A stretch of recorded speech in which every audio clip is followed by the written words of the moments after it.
पुण्यात पुन्हा एकदा मेफेड्रोन या अंमली पदार्थाचा साठा सापडलेला आहे। पुण्यातील खडकी भागात खरं तर या अंमली पदार्थाचा मोठा साठा सापडल्याची माहिती समोर येते। खडकी भागातून 10,60,000 रुपयांचा अंमली पदार्थाचा साठा जप्त करण्यात आलाय। पुणे पोलिसांच्या अंमली पदार्थ विरोधी पथकाने ही कारवाई केली। गेल्या अनेक दिवसांपासून खडकी परिसरात ड्रग्ज विकणाऱ्या आरोपीला पोलिसांनी अटक केली आहे।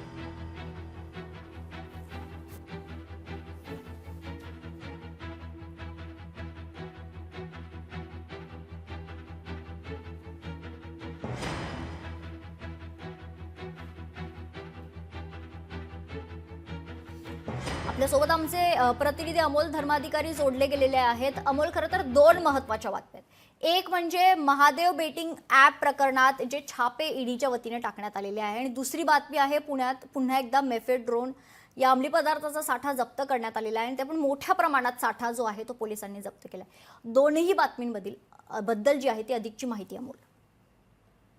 नक्कीच सातत्याने अशा पद्धतीच्या घटना आहेत त्या घडताना पाहायला मिळतात। याआधी सुद्धा पुण्यात मोठ्या प्रमाणात ड्रग्जचा साठा हा जप्त करण्यात आलेला होता, आणि आता पुन्हा एकदा जवळपास 10.5 लाखांचा हा अंमली पदार्थांचा साठा आहे तो खंडणी विरोधी पथकाने जप्त केलेला आहे। यामध्ये खडकी भागात ही कारवाई करण्यात आलेली आहे, आणि ज्याच्यामध्ये एका आरोपीला हे ड्रग विकताना सुद्धा अटक करण्यात आलेली आहे, आणि अंमली पदार्थ विरोधाने ही कारवाई केलेली आहे।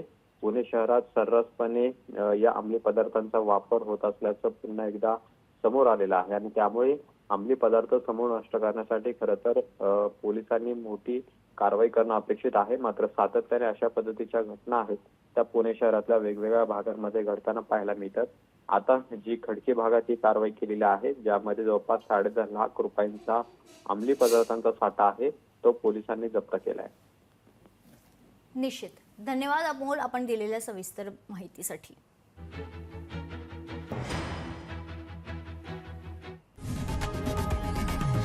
लोकशाही मराठी ऐका, पहा, जागरूक रहा।